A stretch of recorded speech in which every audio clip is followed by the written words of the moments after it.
Kia ora everyone, welcome back to the South Side Kōrero. My name is Vincent Tyrone Vitalina, and we just had an amazing episode with Efeso Collins, amazing human from Ōtara, overall nice guy. We had a discussion about his run as mayor of Auckland, as well as other topics such as the importance of our public services, such as our Auckland libraries. And the reason why we had those sort of talks is because Auckland Council was thinking of cutting back their budgets. So we were talking about those sort of things and many more about the future of Auckland. Efeso Collins, South Side Kōrero, kia ora.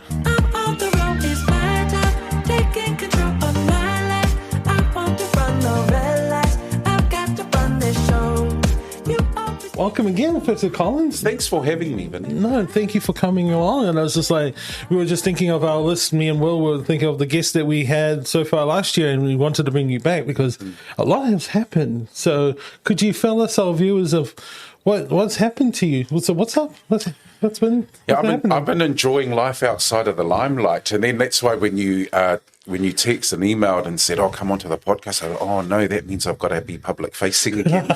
So I was a little bit nervous coming here, thinking, "Oh no, he's got to interview me." But yeah, I've been enjoying being out of politics for a little while. I'm just doing a bit of contract work, but it's great to be home more. I drop the girls to school in the morning. We're walking distance to school, and there are days where I'm picking them up. So I do the drop off and the pick up, and it's a lot of the stuff that I didn't get to do in my time in politics that I'm enjoying now. And my family have to put up with my terrible cooking, so I think there's parts that they're not enjoying, like the way I cook and how good I'm at burning food, but really just enjoying time away, time with my family, reconnecting with them, and at a slightly slower pace and a pace that I can enjoy. So yeah, haven't been up to heaps, but enough to really enjoy my time away from politics. Yeah, I was just thinking about because you brought up being away from politics. I'm just thinking about someone like Jacinta Ardern, who's like, he's stepping away from the top dog job, and he's now slowly becoming the mum that she needs to be, and it's amazing that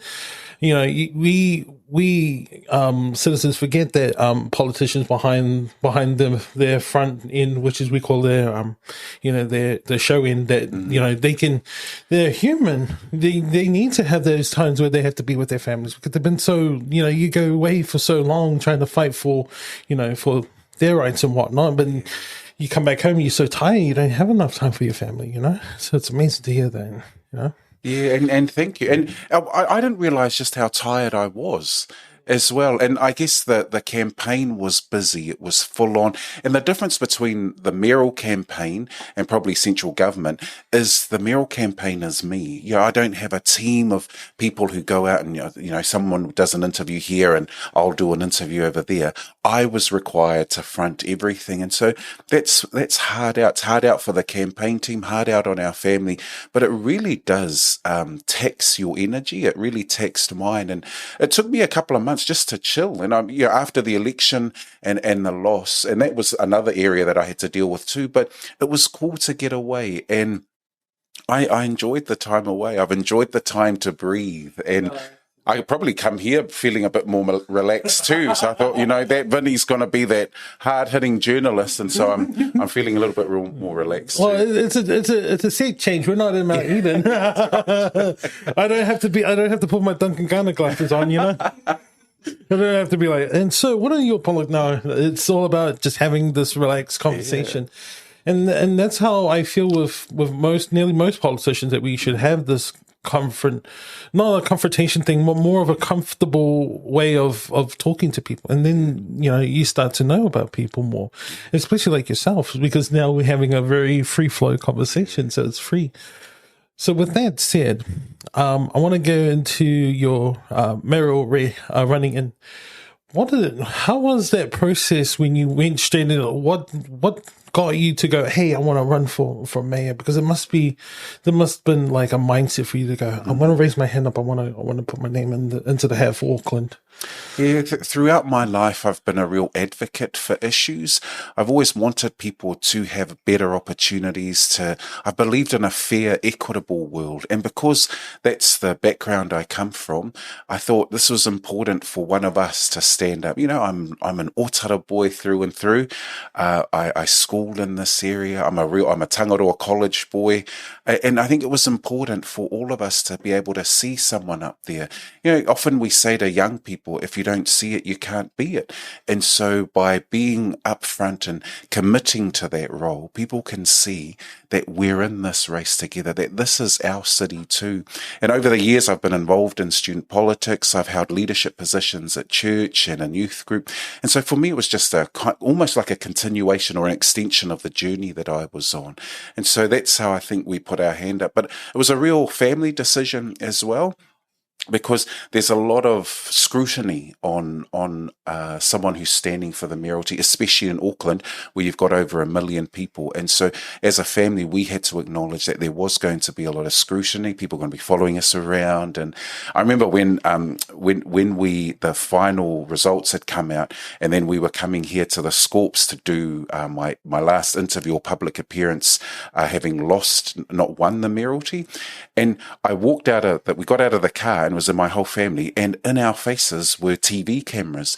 And, and that I expected, because I knew that would happen. But, for my wife and my 2 young girls, it was a very different experience for them. So all of that, it's been a great journey. And, Vinnie, I learned so much about myself along the way. I really believed that I could do it, that I was as good as everybody else in the field. And I think sometimes there's a bit of that, they say that imposter syndrome. And for me, it was always a case of, am I good enough? Am I adequate? Can I represent the people that mean so much to me? Am I a great ambassador for my wife and for my kids? So all of those doubts come into this, and there is a bit of imposter syndrome, because you're trying to present the best you can, but you come with a number of inadequacies and doubts into the whole gamut of things. Oh, absolutely. And I know that feeling, because I myself go through that whole imposter syndrome. It's ingrained, because I believe that when in our culture that we don't show, we basically want to do the best as we can, but we don't show it off as much as often. We don't go, yeah, I did this. It was like, we're framing out, we've done it. We move on to the next thing. And I understand that feeling, because it's so hard to go, yeah, I did this, but it's more like, we did this, as a family. With that, you mentioned about struggles, and just that scene where, those cameras are showing in your face like that. Must be hard. How do you tackle those moments? Because a lot of our young, if you think about our young viewers who are watching, are going through those struggles, who are trying to get up from situations that are in, like struggling from school and whatnot. How do you face those challenges and rise above them in your way? There's some key things that have really worked for me. Firstly, I do a lot of self-talk, and I didn't know what self-talk was until someone said, yeah, that's called self-talk. And I often sit in the car. So when I parked up today, I sat outside for a couple of minutes, and I was just trying to gather my thoughts, just settle my breathing. I've learned to breathe as well. I know that might sound weird.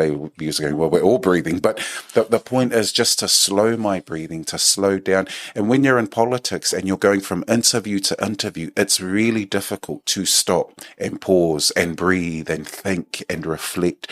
And those are all the things that I've enjoyed, because when I was at university, I studied poetry, and poetry, I'm not as cool at spoken word as people like yourself, but poetry is about rhythm, is about sounds, is about the intonation of how we hear things. And so for me, the ability to stop and pause has been really important. And another key area has been having really good friends. I've got really good boys, a boys group. We go to the gym together, we go to the golf range together, we go to some of the rugby games together. And when you've got a good group of friends, you feel a level of support. And it's good because my wife encourages me. She says, don't just hang around at home. It's cool, we've got a great marriage, but get out and chill with the boys, go out and run around. And I'm not as fit as I was before, but so the rowing machine is my friend now.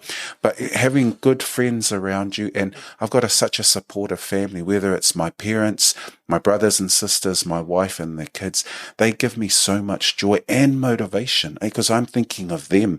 I think about our children, our next generation, people like you, real talented, how our oldies like me how are we helping to prepare the way so that your journey is just that much better because we're going through things at a slightly older rate than you are? So, yeah, those are some of the key ways to handle it. Yeah. And then just thinking about it, first and foremost, you're not old, Efeso Collins. You're not old. As a young person, I'm looking up to you and I'm thinking you feel old, but you're wise within your age and you're young by heart because you're ready to fight. And age doesn't matter because with the fight, if you're willing to fight, you're willing to show the youngest part of you because that fire in you is ready to roll up, right? Yeah. So then that's the thing. It's always a battle within you and within everyone outside you that you want to prove your worth. So I'm going to ask some tough questions now. So I first and foremost, just for some transparency, I used to volunteer in Auckland Library. I used to be a librarian, and so when I heard about certain policies that are coming through and about the cuts of certain community services such as libraries and our camping cut and whatnot, is this a correct way of doing things? Because I feel that our services, especially our libraries, they are very vital for our community, especially here in South Auckland. Is that really the right way for those services to be cut, in your opinion? Yeah, the key to really functioning and thriving communities is to build what we call social infrastructure. And the social infrastructure comes from the ability for people to connect. People connect at libraries. We engage with one another. We're not just going in to read books. Even as I was coming in today, you've got young people here, you've got children here connecting with each other. They're playing with each other. They're on their laptops or the computers that are provided. And that's what libraries do. That's what community facilities do. They bring people together and they act as a space or a hub where people can talk, they can tell a noa, they can relax, they can eat together. But that's where some of the richest ideas and discussions come from. And so to answer your question, no, I don't believe it's the right way to go. And the cuts are because I think we live in a society today where we're not prepared to invest in things so that everyone benefits for years to come. And one of the things that Council has failed to do over many years is we've underinvested. We've underfunded things. So I'm really disappointed as I look into Council and the approaches that they're taking financially. Yeah, because like I said, for transparency, I volunteered as a librarian. I worked every Sunday. So I worked at Tipu Library and just because I used to, so I would drag a big PC up all the way up a hill and I would set up the console for them so they can play. And I set up my own little fighting club. So everyone played Street Fighter and whatnot. So the fun thing was that it wasn't just playing games. They started to learn how to do fundamentals and how to get into a very professional manner. Because fighting games, it goes into a career of doing like esports and whatnot. Yeah.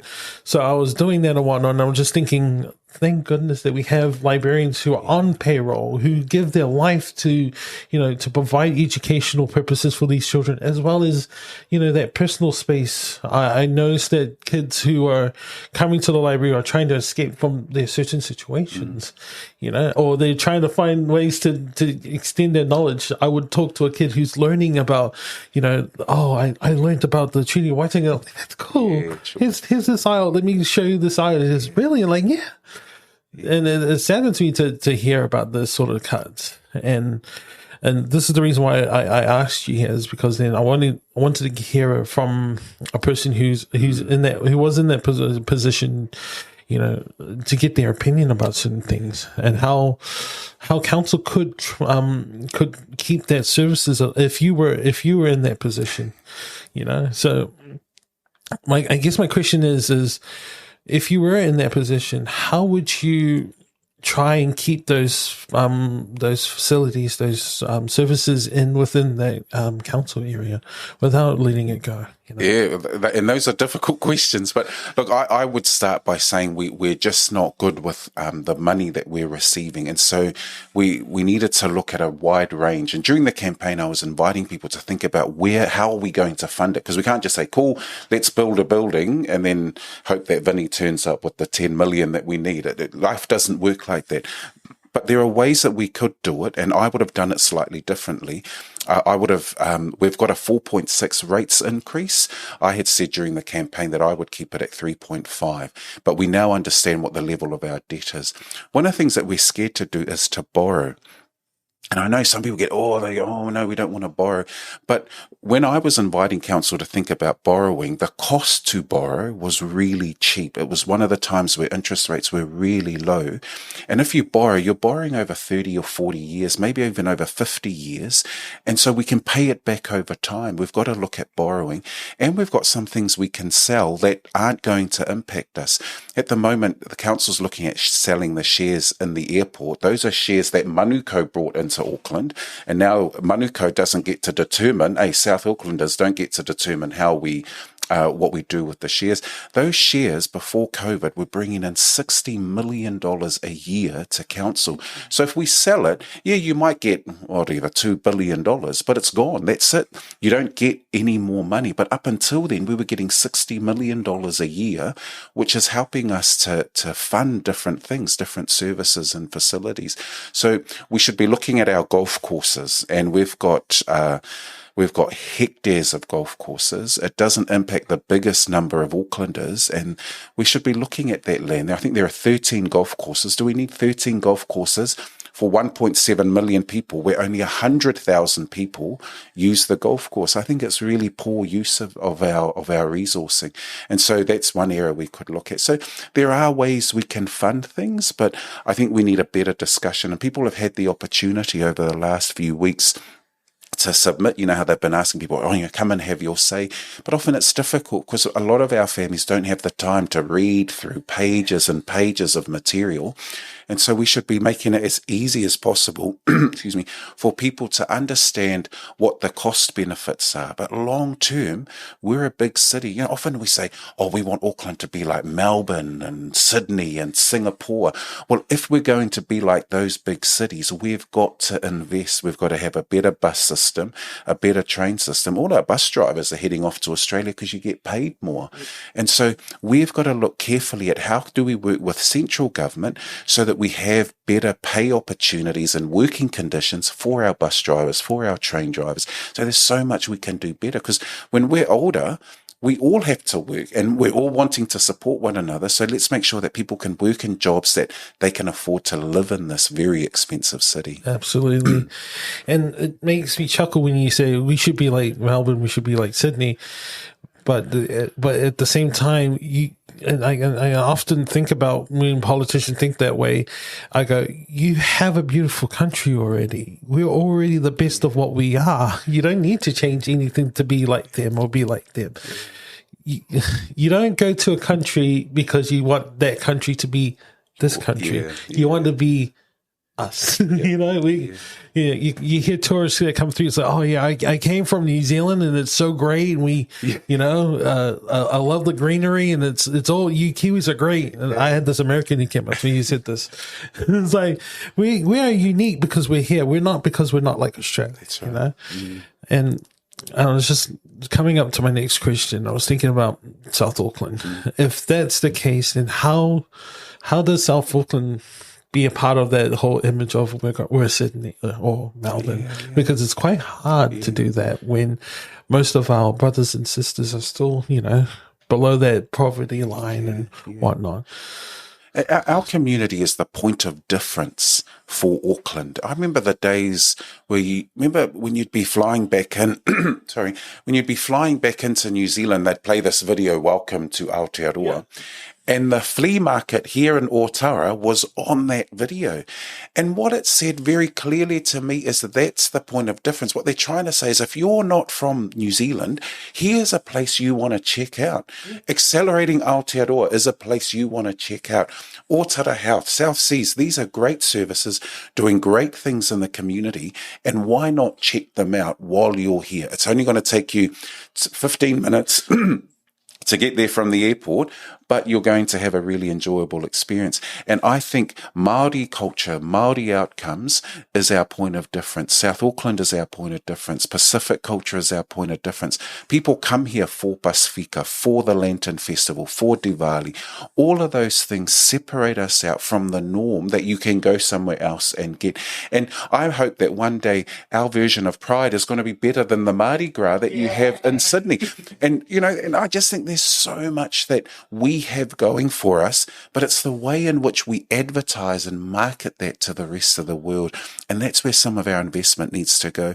And I want our young people to know that unless we're involved in the decision making, like standing for mayor, like being on local boards or the councillor or a politician, we're not going to be able to shape the future of our city, of our nation. And so we've got to be at the table. This podcast gets huge people watching, a really good reach, but it's these podcasts that invite people to think about the difference that we can make. So that's what I'm excited about for Auckland and for New Zealand. I love that sense of pride, and that's what we need in this community, the South Auckland community. It's pride. We want to stand up and go, "Hey, yeah, we got beautiful things. We got beautiful people here. We got beautiful culture that you never get to see anywhere else in New Zealand." We are the center of culture here. We want to share it with everyone who comes to our airport. Every time when they see it, they see pride, and they hear that you go, "Oh, I didn't win the mayoral run," but I like to always think of this as like, yes, someone has won that spot, but no one actually thinks about that runner-up who's now going, "Okay, let's go back to the drawing board. Let's work twice as hard." That person will work twice as hard for you, and within the scene, you go, "Oh, look, they're doing something," and look, okay, they're doing this, but you go back straight into it, and I just want to remind people that no matter what, you work twice as hard. Win or lose, you work twice as hard if you believe in that. You have pride for it, and I want to say that to you. Thank you. It's beautiful. Thanks. So with that said, you mentioned your kids, and you mentioned about our beautiful services like the pools and whatnot. What is it in the next 10 to 15 years that you want to see South Auckland grow into? I remember telling you this the last year about this. I want to put that question back onto you because you've gone through a lot of changes through a year. Has that point of view changed from where you are now from last year? No, not a lot has changed at all. I'm still a believer in South Auckland. South Auckland is in my blood. And I hope that people look in on us and say, wow, look at the amazing things going on in South Auckland, going on in places that you've named, like Manurewa, Papakura, Papatoetoe and Mangere. All of these places make up such a beautiful community. And I think we should still be ambitious for each other. We should still be ambitious that we'll get through schooling, encourage our kids to go to school. I still do work at Sir Edmund Hillary Collegiate. I do leadership development courses with a lot of their prefects. And I'm inspired when I see young people who I think are better than me, who speak better than me, probably brighter than me as well. And they're the leaders that we need to be supporting. And so that's what I see my role as being now, is how do I support the next level of leadership? And I've said to young people everywhere, I missed out this time, but that's okay. Coming second is cool. It's probably, I think there's probably more people talking about me sometimes than there are talking about the person who won the mayoralty. And even I was thinking even of American Idol. Often we don't think of the people who won American Idol. Often the people who go on and get really good singing contracts are the ones who came second or third. So it's understanding in that context that you don't have to always win. That winning is about you believing in yourself to get out and do it. The mayoral race was lonely. It was one of the most isolating things I had to do. I was the one on that stage. You had a marvelous team beside me, but I was the one who had to front. And that takes energy, it takes thought, it takes time, it saps you of it, but you've got to be present and you've got to turn up. And my challenge to young people is, yes, school stinks sometimes. I get it too. Turning up to work stinks as well, but it doesn't stink on Thursday when you see your pay going in. And so we've got to turn up. We've got to show the people that we are worthy of these roles, that we can step into them. And you talked about you've got to work double hard. That's the truth of it. We have to work double hard to get half the way along, but that's just the way life is. And I'm not saying we should just accept it. What I'm saying is we've got to learn to play the game. We've got to be in the game, because that's when we can change the rules to make it fairer.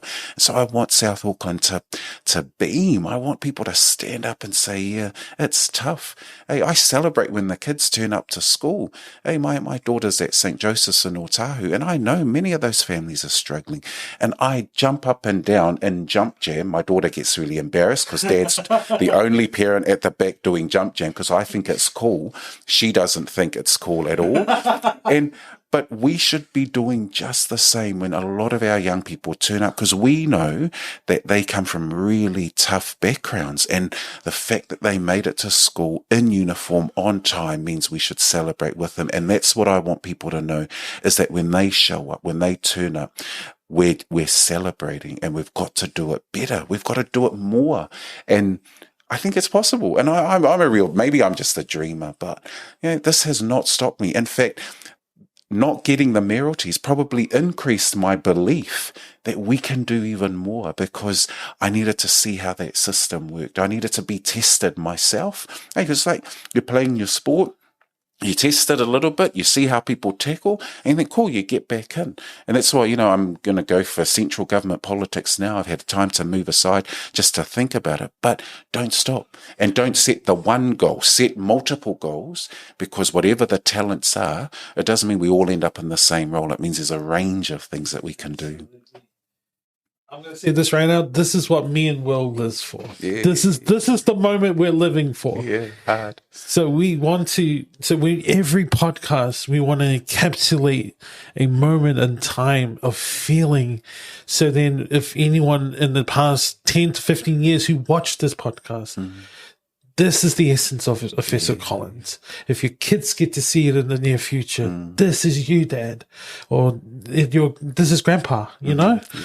And that's the beauty of it, is that we want to have this energy, put it in a medium that people can hear it, especially here in South Auckland, hear it so they can go, this is the pride that I need to have. So we can then rise up and go, I don't think this is fair. This is what we deserve, and they fight for it. And this is, I'm already jacked up, man. I'm already like, okay, how do I write to Risa Pulu to go into this position? What's available? And there's a vacancy on the local board now. So yeah. Well, no, not yet. I need to get my training wheels off. Oh, okay. Yeah. Right. Okay.